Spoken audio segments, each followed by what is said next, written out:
Over the last 8 years, I've talked often about, the investors, the dreamers, the builders, those people that are really, trying to take this community to a new level, and also try to really develop some confidence in our great city.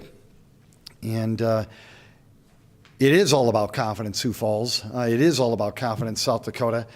And once you start to build that, there's really not anything that you can't accomplish.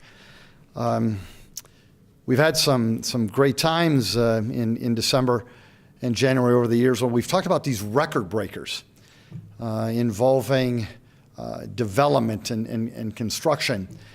And we did it the first couple times, and really that was a lot of fun. And then Mike Cooper and I would come in front of the media and talk about, could we break it again? And Mike was probably a little bit more conservative than I.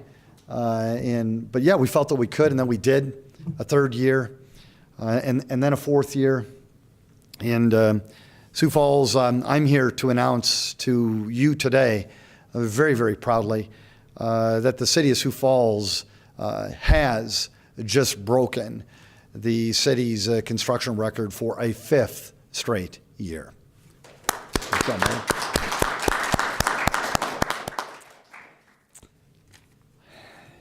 We are trying to do things to really enhance our quality of life, our economic development, make this a place to live, work, and play at a level that we could not imagine. And ultimately, I strongly believe that we have. To try to help explain some of the intricate details in terms of 2017 and how we got here, I'd like to introduce Butch to you, and he's leading this charge. So Butch, please come forward. Thank you, Mayor. You're welcome. Thank you, Mayor. Butch Warrington, Chief Building Services Official. I'm going to go through the top 10 real quick for you of the projects we did this year. At number 10, we have the Commons, which was done by Signature Companies. At number 9, Gage Brothers Warehouse. Fegan Construction is constructing that. At number 8, Touch Market All States, which was done by Baxter Construction. Number 7, Meadows at Whispering Woods, which was done by Lloyd Construction. At number 6, at $18.5 million, was the new City of Sioux Falls Administrative Building. Henry Carlson is going to construct that for us.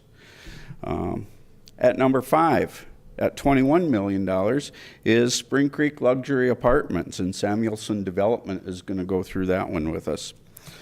At number 4, at $22,215,000, is Huntington Village Apartments. First Dakota Enterprise is in charge of that project. At number 3, at almost $24,400,000, is the Dow Rummel project, and Journey Group is going to be doing that project. And the one that put us over the top yesterday, at $25.5 million, is the Avera on Louise Specialty Campus, and Journey Group is going to be doing that project. And the largest project this year we have is up in the northwest part of the town. Gil Haugen Construction is doing that, and that's at Windchill, and that value was $32,400,000. With that, I'm going to turn it over to Dick Molseed with Avera, who will talk about that project that put us over the top. It's located down on 69th and Louise. Dick? Thank you all. Dick Molseed, Executive Vice President, Strategy and Governance for Avera Health. We're really proud to be able to do this year and to make this investment in Sioux Falls. And it's not just Sioux Falls, it's a major regional investment for Avera. The reason we're doing this is because Sioux Falls is a vibrant community. The growth demands that we respond to the growth of the community, the people, and new technology and bringing that forward. And that's what this is. The really fun part about it, Mayor, is that the $25.5 million is only the start of that program. So next year, we'll be back with the city. We think that next year it'll be $100 million in total investments that Avera will be making in Sioux Falls, and to bring a whole new campus to light at 69th and Louise, and the Avera on Louise campus. new technology, new human beings, new skills, very exciting, and lots of other things that we haven't quite announced yet, but maybe in the middle of the year we'll be out for that. So anyway, thank you very much, Mayor, for your leadership in making sure that Sioux Falls grows, putting pressure on us to keep up with that. Thank you, Mayor. Thanks, Dick. Thank you.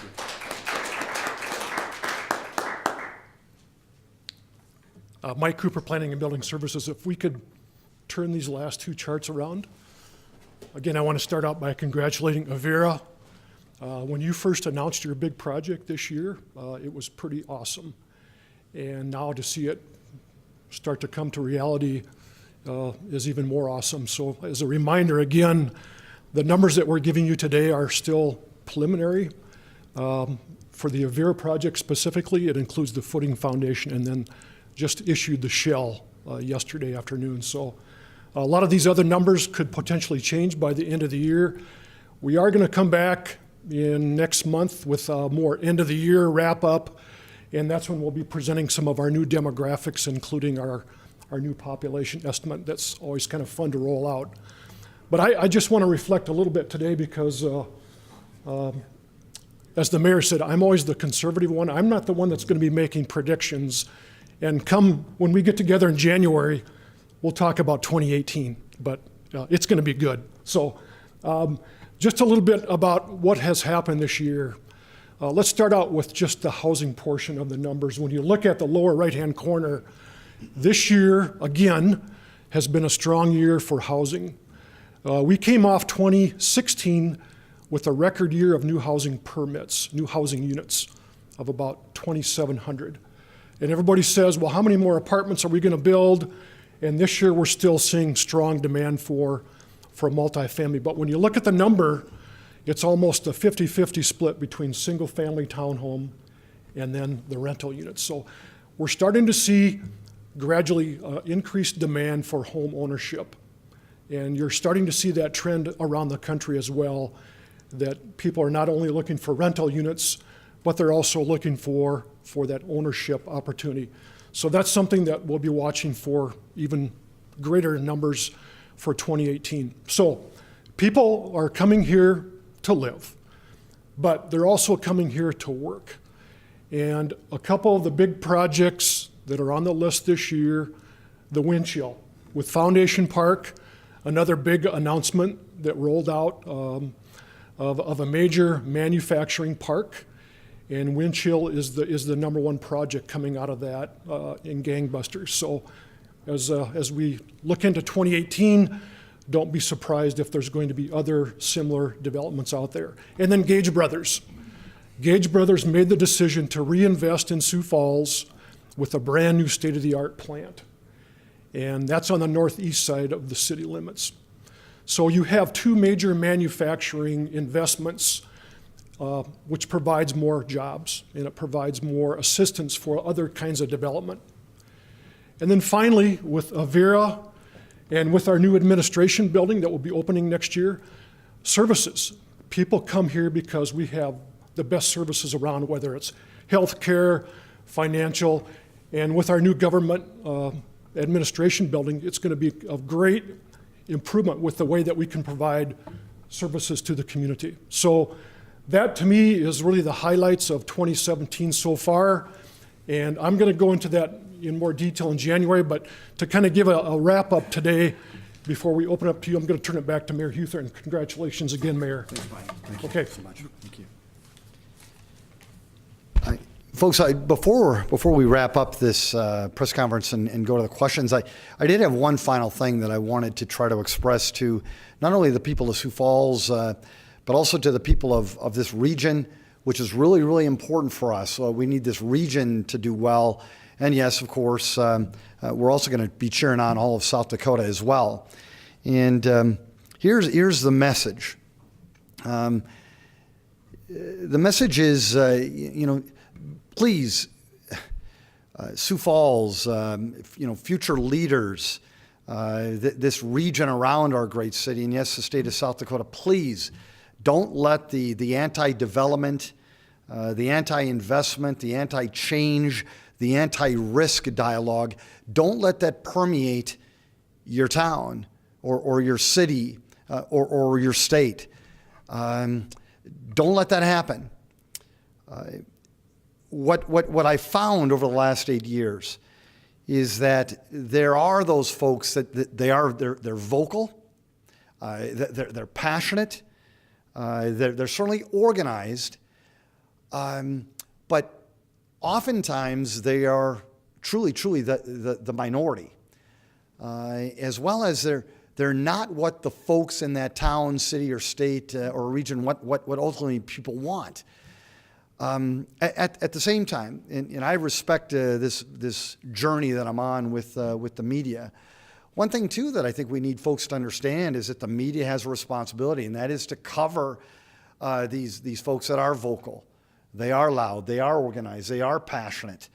But sometimes when that occurs, it presents them more, and that they may have power, more power than, or more numbers than really they actually have.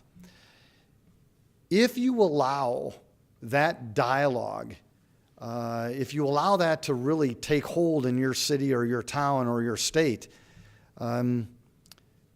your ability to improve your quality of life, your ability to make economic development happen, and your ability to grow is really going to be impaired. And there's examples of this all over our great state. Where we have let the naysayers, the critics, the anti-change people, the NIMBYs, not in my backyard, we've let that just permeate a certain town, and ultimately they've been impacted. So as the mayor of the largest city of South Dakota, I wanted to just relay something. If Sioux Falls does well, South Dakota does well. But at the same time, folks, we need all of South Dakota to do well. We need all of South Dakota to grow, all of South Dakota to invest. Because when that happens, then Sioux Falls is going to reap the rewards of that too. And so when you do tackle that, if you need anybody from Sioux Falls help, let us know. We can tell you how we're getting there. But again, we'll be cheering you on as well. Because again, working together, there is absolutely nothing that we cannot accomplish in our great city, and we're proving that, but also in our region, in our state as well.